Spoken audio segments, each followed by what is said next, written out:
One of the coolest features of Concatenator is how fast you can build your own corpus from scratch.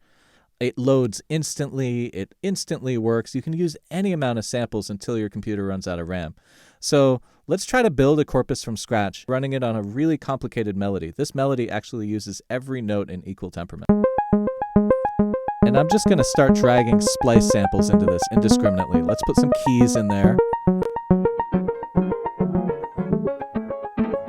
And let's put some brass and synth and vocals. Entire libraries in here. Let's put hundreds of samples. Before I get going, I'm also going to add an effect onto the synth sound. I like to add a little bit of filter and a little bit of reverb because this is going to tease out different parts of this corpus.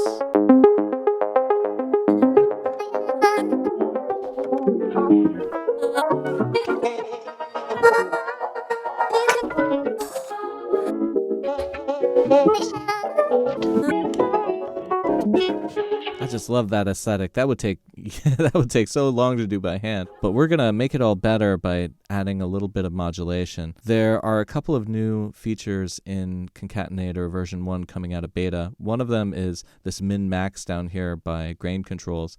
And you can either lock them together. That's actually great for making some kind of glitchy sounds or being really precise. One thing I've really enjoyed doing is varying the min size. Some of the grains are longer than other ones, kind of forced to be quantized almost.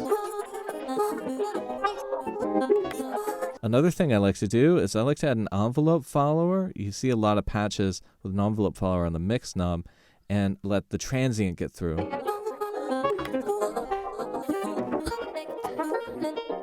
Let's also put an envelope follower on to spec weight. That means that sounds that are louder get more spectral fit, which I think is interesting.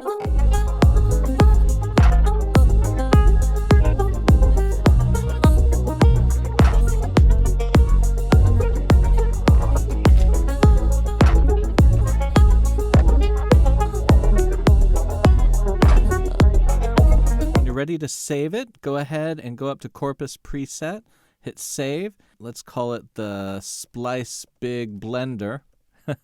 And so if we want to keep our bindings and all of the work that we did on patching, which is what we want to do most of the time, if we touched the modulation section, then we say yes. And you see it saved here, and now you can go play with this corpus whenever you want.